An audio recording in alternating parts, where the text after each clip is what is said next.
that you can also directly compute this in rectangular coordinates actually. Okay? So what you only need is really the limits over the x and y. So what are the limits over the x and y? Both are going from 0 to 1, so there isn't any troublemaking thing after. No. I mean, if you say y is going from 0 to 1, the x would go from 1 to 0. Okay, 1 to 0. You know, okay. The x would go from where to where? So you have to find the equation of this line actually. Okay? Okay? You have to find the equation of this line and you have to set that, okay, it's going to be from 0 to some expression in the terms of the y. Yes, sir. Okay? No. Some expression in the terms of the line. Okay? You need to figure this out. So क्या होगी इसकी equation? So this would be simple, you know, x plus y equal to 1. 1 minus 1. Yeah, so it's going to be simply 1 minus 1. ठीक है? Yes, sir. The real trouble would be to find the equation of the normal. ये कहाँ से निकालेंगे? If I have to compute this directly, in other words, I want to draw a normal vector over this surface, okay, which is pointing out. वो कैसे निकालूंगा? Sir वो शायद वही वेक्टर होगा जो इसके ओरिजिन वो लाइन जो इसके ओरिजिन से पास करे. आप इसको ये भी देख सकते हैं. So what you can see this as a plane. So that's a part of a plane actually. Okay, that's a part of.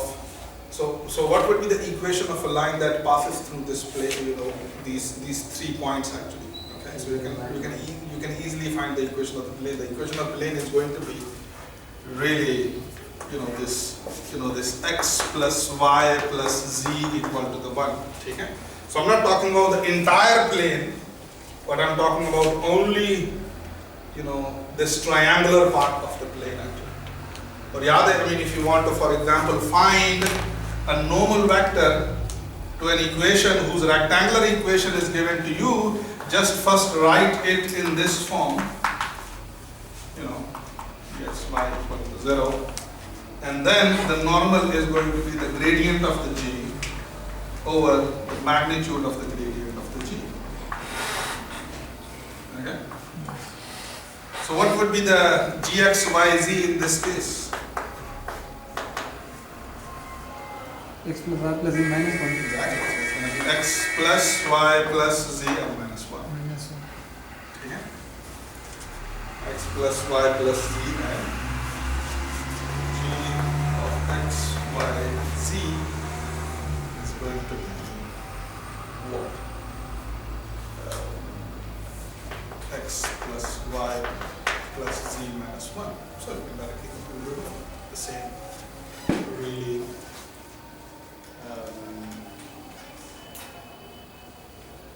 the same as what you were doing in the two-dimensional. Okay. So these are some of the examples. Okay. So you can compute almost everything in this now. Just substitute the values and compute the entire thing.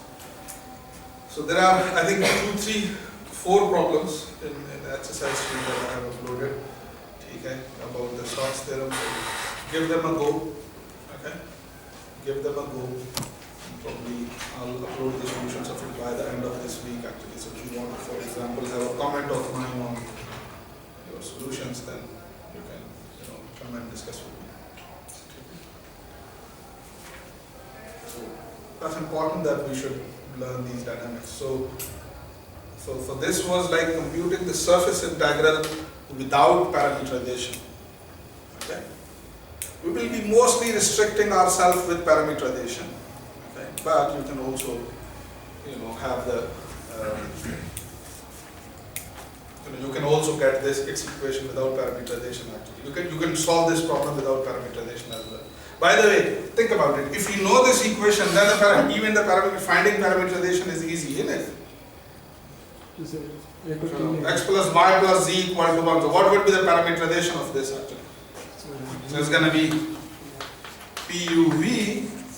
Because you can write z as x plus 1 minus x minus y actually. So the parameterization is going to be uv and 1 minus u. 1 minus u minus v. So here you have the parameterization and just play with it. Where the u and v goes from 0 to 1 both.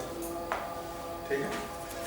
So once you know the parameterization, you can also directly compute it the way you want it.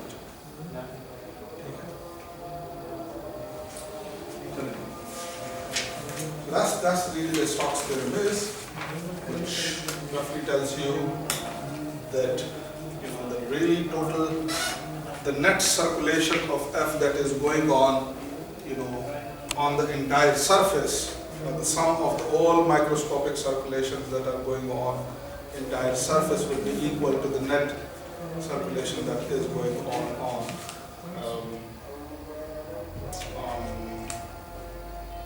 the boundary of the curvature. There can be many ways to really. Sir अगर इसको line integral के तरीके से solve करेंगे तो मतलब हर line की अलग से पैरामीटराइजेशन फाइंड करेंगे और उसी तरीके से yes that's what I'm saying, because C is combination of 3 curves. Yes, sir. So you're going to find the parameterization of each of the curve and just solve the entire. So maybe these two will be good examples where you compute the both sides. Okay, so even though a problem can say that just compute the line integral through surface integral or surface integral through line integral, but I would suggest that in the beginning you should compute the both sides and really see, at least for some examples, that you are getting the same answer. You're gonna get the same answer for sure. Alright. What is the next thing that we will do? So the next thing that we are doing is that let's now move to one more higher dimension actually. So we talked about, double integrals, and then, the results about the double integrals. And now we would like to move something what we call the volume integrals, the higher dimension, one more dimension.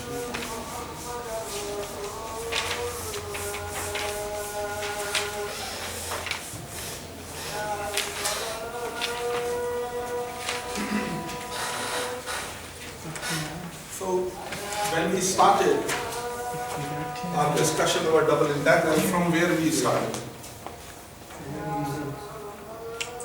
So we started with a bounded region actually. Okay. So what do we mean by a bounded region? Remember? So a region in R2 is bounded if you can fit it into a triangle actually, a rectangle. In other words, you can fit it into the rectangle. So what should be a 3-dimensional analog of it? Sir, cube, sir. Cube. When I say a bounded volume actually. Okay, so a subset of V in R3 is bounded. Okay, if you can fit this V into a cube actually. So maybe the product I equal to 1 to 3 and AI was BI. Okay. So the cross product of AIs and BIs actually. So in other words that your region in R3 is going to be bounded. Okay, maybe you could have the other side as well if you can put it into a box actually. Okay, so if you can really put it into a box. Right, the box. Okay. So that will be a bounded region. So what was the next thing that we defined in our? So see, why I am referring to the previous thing?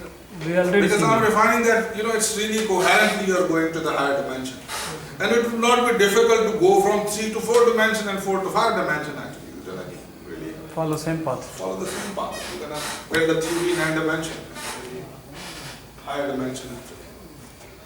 So what was the next thing that we defined there? So we defined the rectifiable region actually. That was the next thing that we defined. So what we should hear? You're going to say a rectifiable volume. Okay? Rectifiable वो volume जो को find कर volume actually. Okay. So how are you going to define? I'm going to say a subset of R3 is rectifiable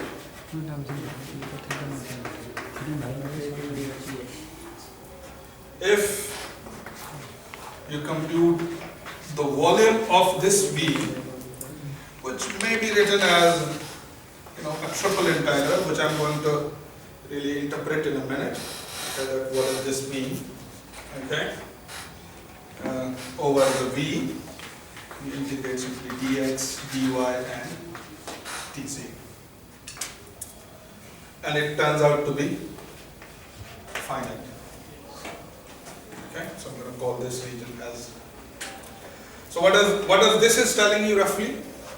So I'm going to say a V in 3 dimensions. So imagine this is a volume. So you can take, for example, if you assume this as a, you can take this, see this bottle actually. Okay, so this bottle is a volume. Okay. So what does this definition is saying that yes, this bottle is going to have a finite volume if you can fill it with small cubes actually. So what is dx, dy, dz? That's really a small cube. Volume So in other words, what would be the volume of this bottle? Okay, so you're going to say how many cubes, small cubes I can fit into it actually. Okay, so I know the volume of one small cube and I fill the entire volume with these small cubes, then I'm simply going to say that how many cubes I need to fill this volume. So really integrate it, sum them up actually. That's what roughly you are doing. Okay.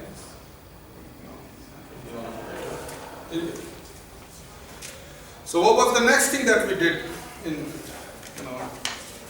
the case of the region? So there we defined a bounded region and a bounded volume. So I'm going to be quick now because we already have intuition. Okay.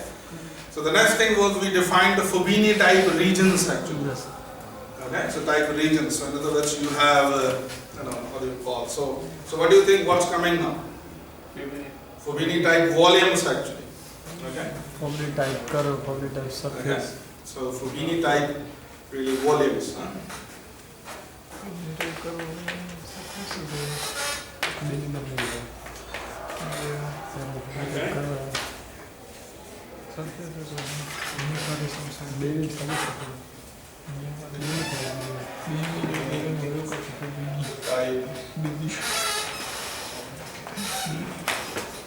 Volumes.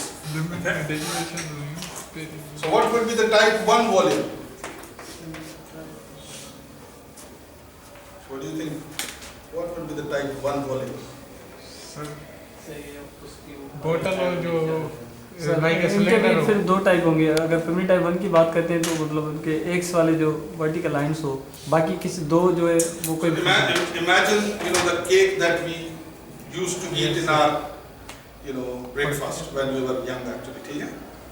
So you're going to say that that's really the Fubini type 1 volume actually, because you have 2 functions. Okay, so one function is the top, that smooth surface, and the other function is bottom. Okay, and the rest of the volume is really the in between these 2 surfaces. So there, in case of the regions, we have the curves actually. So we said that okay, I have 2 curves. Okay, and the region between 2 curves is a Fubini type region actually. Okay, so now I'm saying what take lots of Fubini really regions and put them together and you're going to get a Fubini type 1 volume actually. Okay, so what you're going to say? So roughly I'm going to say, okay, the type 1 volumes are is the collection of v coordinates. Okay, so it's a type 1 if the z coordinates. Okay, the z coordinates of points of v is bounded by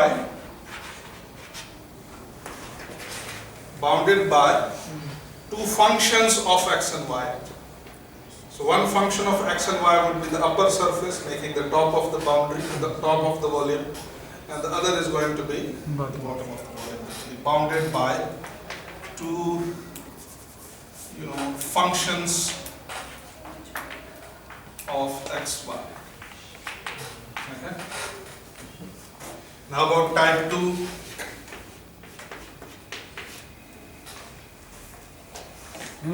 Sir, here it will be bounded not the upper z coordinates but y coordinates are what we. Yes, so you're going to say that it's the y coordinate is y coordinate is bounded by functions of two functions, smooth functions obviously, of x and z. X and z. Okay, two functions of x and similar to type 3. So you're going to have another diagram. Okay? So give me an example of Fubini type 1, a practical example. Find something from your really this place that we are sitting in. Give me one example of Fubini type 1 region and Fubini type 2 region. So this would be what?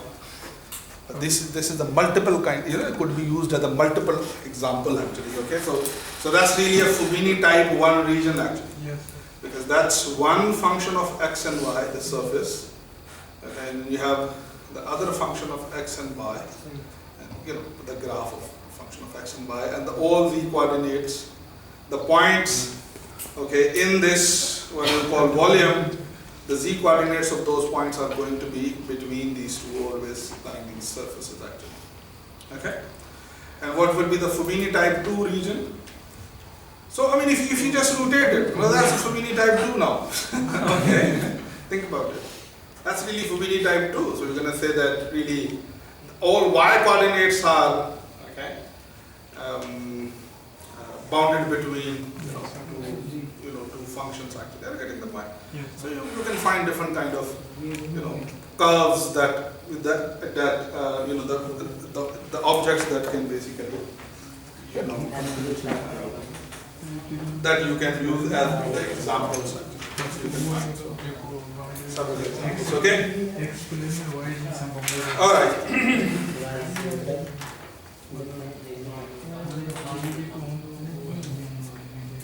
So let me write one of the definition as precise actually. Okay? Precise definition. So we're not gonna do engineering, where this is enough. So we would like to write state our assumptions actually, because for us that these things are going to have a specific concrete meaning. So the definition is this. So I'm gonna say a spatial. Okay, so spatial. Okay, spatial actually. So in a space. Look at the essential. Property of this space. The spatial region of type 1 is a V subset of R3 of the form following actually. So it's a collection of x, y, z such that x, y, z can be from anywhere. But z lies between two functions actually. So phi of x, y, phi 1 of x, y, z, and phi 2 of x and y actually. Okay? So what are some of the okay. So these x and y belongs to some region in R2. Yes. Okay? Some region in R2. So let me give you the description. Okay, what could be the phi 1, what could be the phi 2, and what should be the s actually? Okay, what should be the s? So the s is going to be this. So where the s is a subset in R2. Okay, so which can be really treated as the projection of this whatever volume you have into the plane actually, xy plane. Okay, so S is subset of R2, okay, and it's a rectifiable region. So in other words, you are choosing these X and Y's from a rectifiable region, and it's called, you're going to call this as the XY projection of V.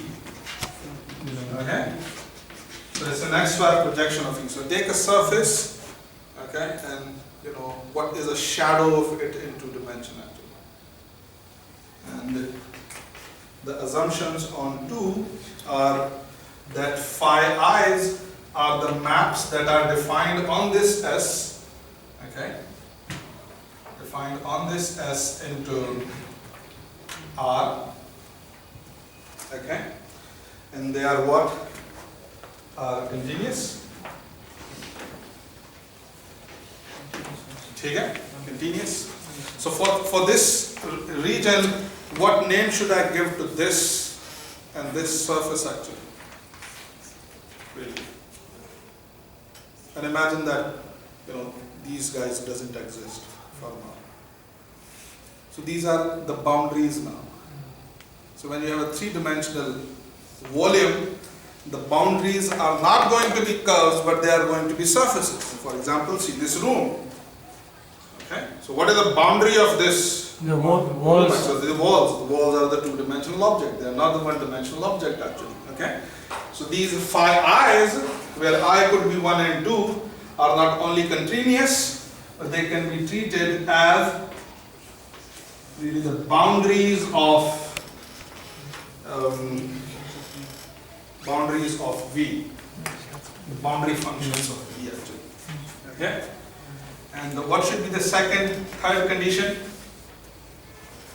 The third condition is very much natural. Think about these points. So what does this definition is saying? That take your volume and see what is the shadow of it in the two dimension actually. So what would be the shadow of this object? So it's going to be a rectangular region actually.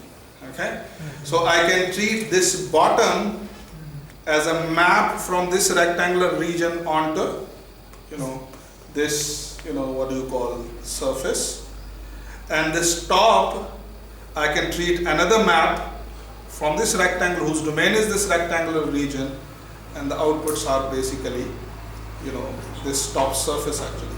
So to the bottom one I'm giving name phi 1, and to the top one I'm giving phi 2. But one thing is another thing clear actually. The values that this phi 1 is taking actually, as per z coordinate actually, is going to be always lower than these values actually. Think about it. Phi 1 less than phi 2. This should have the higher values, because if you imagine that if I'm sitting in a three-dimensional space and I'm associating some z value to this surface, so this surface is going to have lesser z values than the top one actually. Okay, so this makes sense. So I must say the third condition that it must satisfy is that really the phi of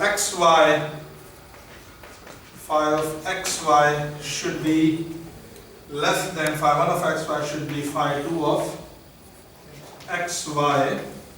Okay, over the, and here's an interesting part, over the interior of S, not on the boundary of S. Okay. So what do we mean by their domain is shadow and? Think about it. So what I'm saying is that you can treat this entire volume as a region between two maps. So one map is this, okay, surface, another map is this surface. So these surfaces are defined where? They are defined on that part of the region actually, because at all other points it has no value. Okay, the volume doesn't exist, so you will be only interested in, so it's defined, for example, only that part of the xy plane, okay, which lies right below this actually. Okay, so the right below this. You're getting the point? So that's what you call in the projection of it, because at other points which are not below this, it doesn't have any association with this volume actually. Are you getting the point? So can you see this? What does this mean? So these values as per z coordinates should be, okay? But this is restricting to the interior. What do you mean by, restricting to the interior actually? Sir, boundaries का नहीं बताना कि कौन सा phi दे रहा है sir? So on the boundaries they can be equal. So the phi 1 and phi 2 can be equal. So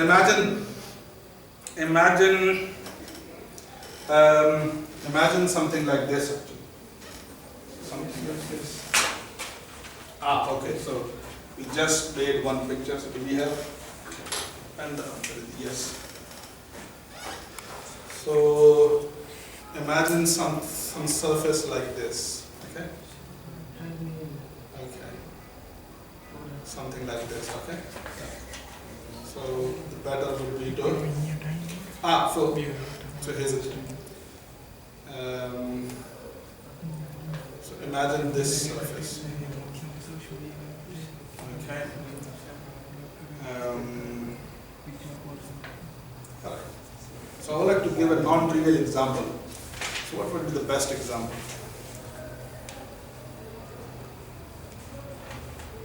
Okay. Undo is just a one surface actually. So the egg is just a one surface. It's a closed volume. It's just a one surface. So it's not really Fubini type 1 or type 2 or type 3 actually. Pillow, sir, pillow. So it's something else. Pillow is a good example. It's a very good example. Thank you for this example. I can't find it. So I was really looking for something actually, something that is of this kind. Now think about it. Now think about the pillow actually. Okay, so you have this volume stuffed inside. So and you have these top and bottom layers actually. But these layers are they are sharing their boundaries actually. So this upper surface and this lower surface of the pillow are sharing their boundaries, up. So you have just sewed them up actually. Mila diya, are you getting the point? So they are sharing their boundaries. So there is nothing wrong with sharing the boundaries. So that's what this third condition is saying actually. Okay. So they can have equality. So like the pillow, they can have equality over the boundaries. Okay. But on the interior of the really domain, okay, they are different. Actually. Both surfaces, the top surface and the bottom surface, are different.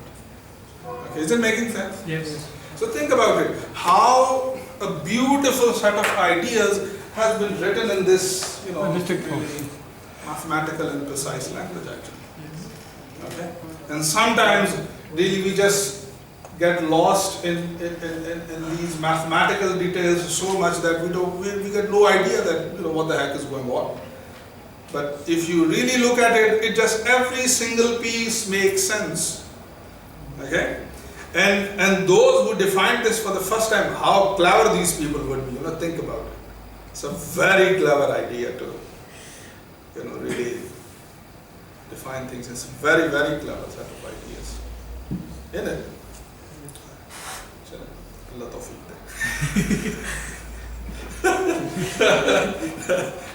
Are we happy with it? Yes. So the first, so what you're going to do, so you take this pillow, okay, so what would be the domain of the upper end?